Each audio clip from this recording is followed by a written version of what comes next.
오늘 하나님께서 우리에게 주시는 말씀은 민수기 15장 1절에서 21절의 말씀입니다. 민수기 15장 1절에서 21절의 말씀입니다. 오늘 말씀 읽으실 때 제가 먼저 읽고 성도님들 읽으시고 마지막 21절 말씀은 함께 읽겠습니다. 여호와께서 모세에게 말씀하여 이르시되 이스라엘 자손에게 말하여 그들에게 이르라. 너희는 내가 주어 살게 할 땅에 들어가서 여호와께 화제나 번제나 서원을 갚는 제사나 낙헌제나 정한 절기제에 소나 양을 여호와께 향기롭게 드릴 때에 그러한 헌물을 드리는 자는 고운 가루 10분의 1에 기름 4분의 1 흰을 섞어 여호와께 소제로 드릴 것이며, 번제나 다른 제사로 드리는 제물이 어린 양이면 전제로 포도주 4분의 1 흰을 준비할 것이요, 수장이면 소제로 고운 가루 10분의 2에 기름 3분의 1 흰을 섞어 준비하고, 전제로 포도주 3분의 1 흰을 들여 여호와 앞에 향기롭게 할 것이요, 번제로나 서원을 갚는 제사로나 화목제로 수송아지를 예비하여 여호와께 드릴 때에는 소제로 고운 가루 10분의 3 에바에 기름 반 흰을 섞어 그 수송아지와 함께 드리고, 전제로 포도주 반 흰을 들여 여호와 앞에 향기로운 화제를 삼을지니라. 수송아지나 숫양이나 어린 수장이나 어린 염소에는 그 마리수마다 위와 같이 행하되 너희가 준비하는 수요를 따라 각기 수요에 맞게 하라. 누구든지 본토 소생이 여호와께 향기로운 화제를 드릴 때에는 이 법대로 할 것이요, 너희 중에 거류하는 타국인이나 너희 중에 대대로 있는 자나 누구든지 여호와께 향기로운 화제를 드릴 때에는 너희가 하는 대로 그도 그리할 것이라. 회중 곧 너희에게나 거류하는 타국인에게나 같은 율례이니 너희의 대대로 영원한 율례라.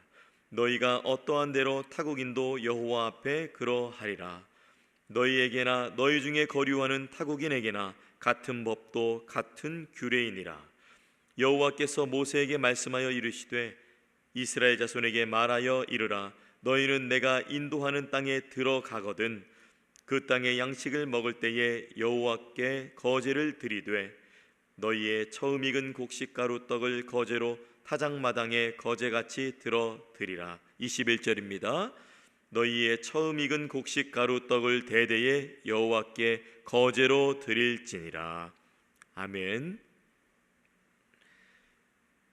오늘 민수기 15장 1절에서 21절 말씀을 중심으로 말씀 증거하겠습니다.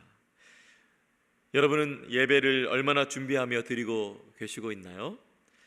주일 아침에 교회는 도착하긴 하지만 또 일상의 생활들의 그러한 생각들, 고민들, 그런 것들이 막 올라와서 예배를 앞두고 있음에도 불구하고 우리의 마음이 어떻죠? 마음이 많이 분주하죠? 또 미리 와서 기도를 하면 참 좋잖아요. 그런데 기도보다는 또 그러한 분주한 마음을 없애보려고 핸드폰을 먼저 들여다보고 또 찬양 시간보다 조금 늦게 들어가더라도 늦잠을 자고 싶은 유혹에 빠지기도 합니다. 그런데 오늘 본문에는 하나님은 이스라엘 백성에게 아직 가나안 땅에 들어가지 않았음에도 불구하고 예배의 규례부터 말씀을 하십니다. 아직 광야입니다. 그런데 광야임에도 불구하고 가나안에 들어가서 해야 될 그 예배 규례를 말씀하시는 것을 보면 하나님이 예배를 얼마나 귀하게 생각하시는지 볼 수가 있습니다. 또 예배를 통해서 성도와 우리와 하나님이 교제를 하는 아주 귀한 자리잖아요. 그렇다면 오늘 말씀에서 하나님께서 아직 약속의 땅에 들어가지 않은 이들에게 왜 예배 규례부터 말씀하셨는지 그 이유를 본문을 통해 살펴보도록 하겠습니다. 먼저 2절에서 3절 말씀 제가 읽어드립니다. 이스라엘 자손에게 말하여 그들에게 이르라. 너희는 내가 주어 살게 할 땅에 들어가서 여호와께 화제나 번제나 서원을 갚는 제사나 낙헌제나 정한 절기제에 소나 양을 여호와께 향기롭게 드릴 때에.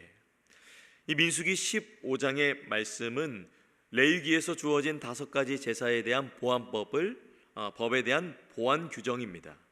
광야에서는 가축도 없습니다. 광야에서는 곡식도 자라지 않습니다. 그러나 이제 하나님이 주실 땅 가나안에서의 예배를 준비하게 하십니다. 그 땅에서는 단순히 짐승만 드리는 것이 아니라 밀가루와 포도주도 함께 드리는 그 예배의 완성이 요청됩니다. 이것은 곧 삶 전체가 하나님께 드려져야 한다는 예배의 완성을 말해주고 있는 것이죠. 각 제물에는 내 맘대로 드리는 것이 아니라 그 제물에 따른 철저한 규정도 있었습니다. 9절에서 10절 말씀 제가 읽어드립니다.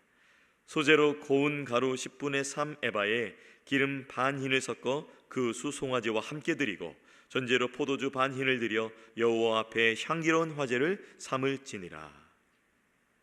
본문 말씀에 보면 제물의 크기가 다 다릅니다. 어린 양, 숫양, 수송아지 다 크기가 다릅니다. 이 짐승의 크기와 그 가치에 따라 정해진 부수적인 그 헌물들이 또 따라야 하는데요, 이것을 명령하고 계십니다. 하나님께서 하나님께 드리는 제사는 마음만 드리는 것이 아니었습니다. 그것은 하나님이 정하신 방식, 그 방식을 따를 때 완전해지는 것이었습니다. 즉 하나님이 정하신 방식과 또한 우리의 마음이 더해지는 것을 말하고 있는 것이죠. 특히 수송아지를 드릴 때에는 어떻죠? 이게 크잖아요. 가장 많은 곡식과 포도주가 필요합니다. 그래서 저는 말씀을 묵상하면서 이와 같이 한 문장으로 한번 정리해봤습니다.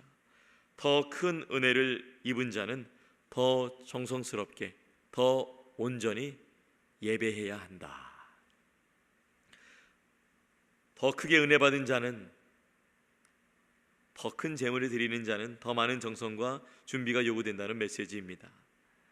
그리고 예배자 모두는 하나님 앞에서 공평하고, 그리고 모든 예배자에게는 동일한 기준이 얘기가 됩니다. 15절부터 16절 말씀을 읽어드립니다. 회중 곧 너희에게나 거류하는 타국인에게나 같은 율례이니 너희의 대대로 영원한 율례라. 너희가 어떠한 대로 타국인도 여호와 앞에 그러하리라.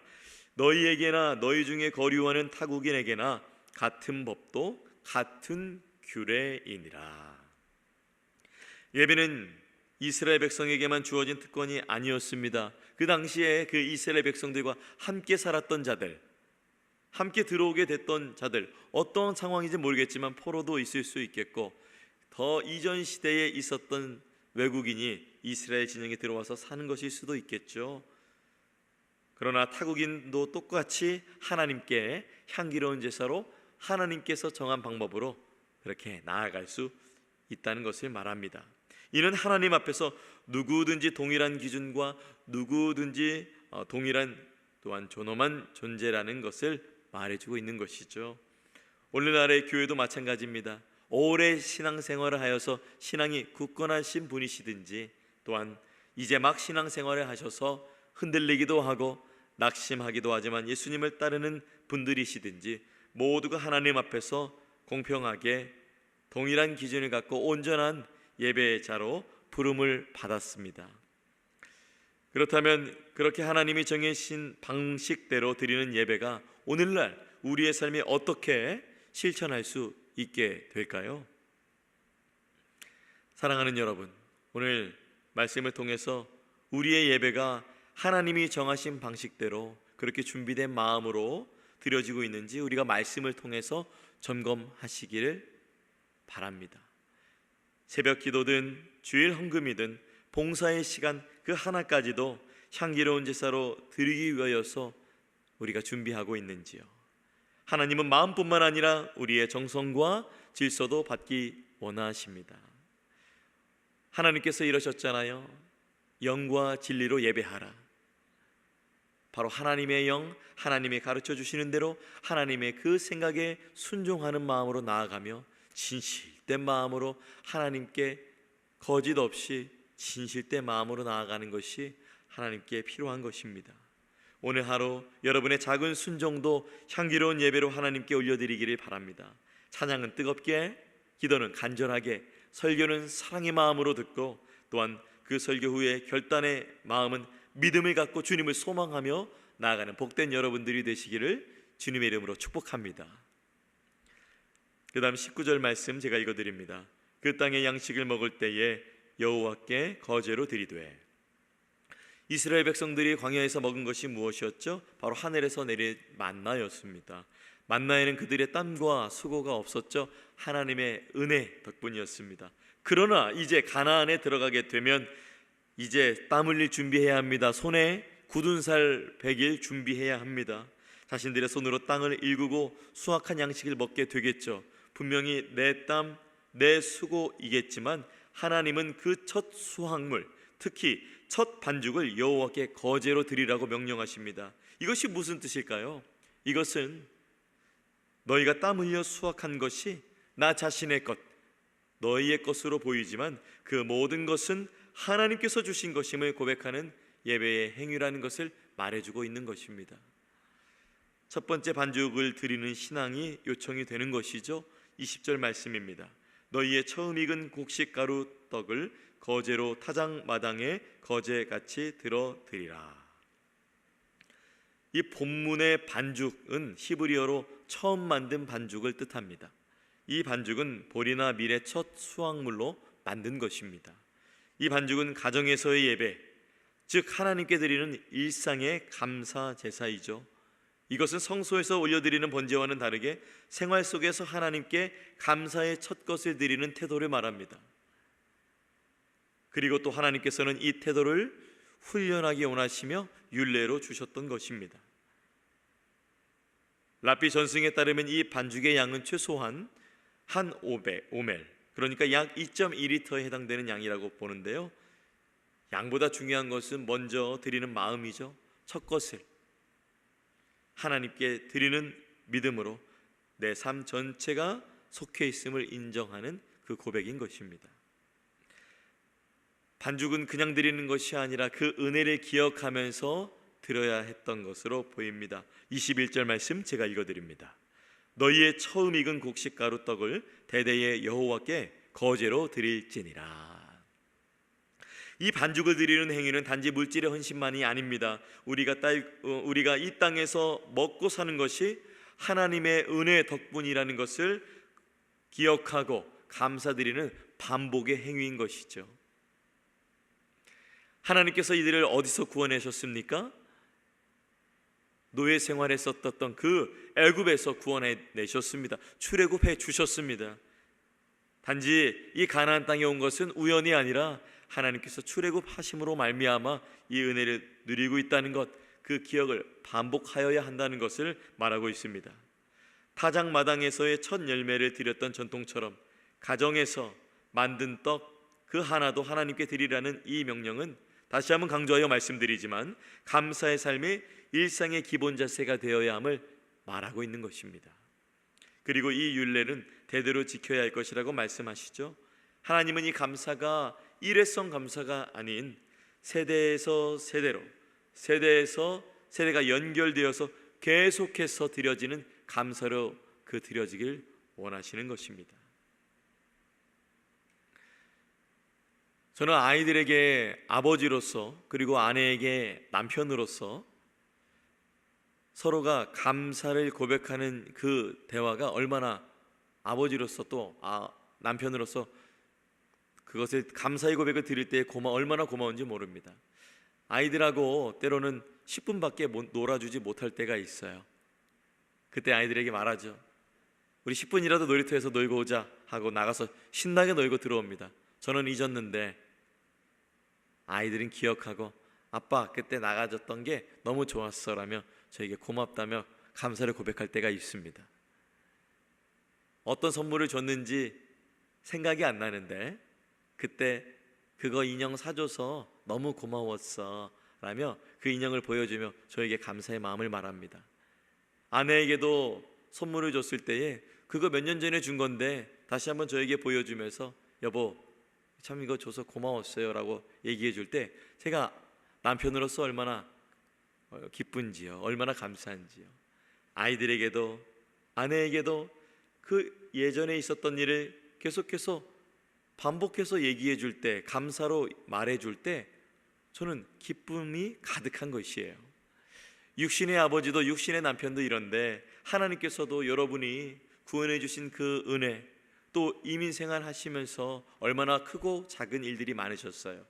그 일들을 다시 한번 기억에서 끄집어내어서 하나님께 감사로 드리는 것, 하나님이 얼마나 기뻐하실까요? 오늘 이 첫 반죽의 정신, 오늘 말씀을 통해서 하나님께서 주시는 것, 바로 하나님의 은혜를 기억하며 드리는 이 감사의 예배는 우리의 일상 속에서 어떻게 실천될 수 있을까요? 사랑하는 여러분, 우리가 가진 첫 것, 그러니까 우리의 첫 시간, 우리의 첫 수입, 우리의 첫 수학, 이 모든 것이 하나님께서 주신 은혜의 선물임을 진심으로 인정하고 감사하는 그 시작이 우리에게 필요합니다. 마음에만 머물지 않고 삶으로 고백하는 예배자가 되어야 합니다. 첫 것을 아끼기보다는 감사함으로 하나님께 먼저 드리는 훈련을 시작해 보세요. 단 10분이라도 하루의 시작을 하나님께 드리는 기도로 열어가 보세요. 단 한 끼라도 주님 손에 올려드리며 감사의 기도를 시작해 보세요. 단돈 1달러라도 먼저 주님의 나라를 위해 구별하는 습관을 들여보세요. 하나님은 그 작은 떡 하나를 받으시고 온전한 예배를 받으십니다. 예수님에게 그 보리떡과 물고기를 드렸던 그 아이의 그 작은 손길로 인하여서 예수님은 감사의 기도를 드리고 많은 이들을 먹이게 하지 않으셨습니까? 그 반죽이 하나님께 드려질 때 여러분의 하루 전체가, 삶 전체가 하나님께 풍성하게 드려지는 은혜의 향기로운 제물이 되어지는 것임을 믿으시기 바랍니다. 사랑하는 여러분, 오늘 하루를 그냥 시작하지 마세요. 내게 있는 가장 좋은 것, 오늘 하루 하나님께 드리겠습니다, 이 고백으로 시작하는 하루가 되기를, 그리고 하나님께 드려지는 거룩한 첫 열매의 그 삶이 여러분 가운데 온전하게 이루어지기를 간절히 바랍니다. 오늘 하루 우리의 시간과 마음과 손에 들려져 있는 작은 것까지도 주님께 먼저 내어드리는 그 예배자로 살아가시기를, 그러한 성도 되시기를 예수님의 이름으로 축원합니다. 기도하겠습니다. 사랑의 주님, 이 새벽 주님이 주신 말씀 앞에 저희의 마음을 비춰보며 기도합니다. 우리가 드리는 예배와 헌신이 정말 하나님이 정하신 방식대로 드려지고 있는지 돌아봅니다. 때로는 바쁘다는 이유로 습관처럼 예배를 드릴 때도 있었고, 하나님보다 나를 더 중심에 둔 예배를 올려드린 적도 있었음을 고백합니다. 주님, 이 시간 저희를 불쌍히 여겨주시고 다시 정직한 영으로 예배하는 예배자로 세워주시옵소서. 아버지, 오늘 말씀처럼 광야의 만나도 가나안의 곡식도 모두 주님이 주신 은혜임을 잊지 않게 하시고 그 은혜를 기억하며 가정에서, 일터에서, 교회에서 작은 것부터 먼저 주님께 드리는 첫 열매의 삶을 살게 하여 주옵소서.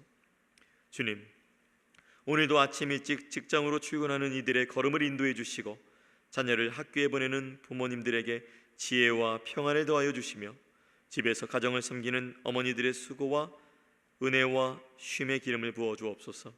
연로하신 시니어 성도님들의 몸과 마음을 강건케 하시고 그분들의 믿음의 본이 오늘 우리 세대에 살아있는 간증이 되게 하여 주옵소서.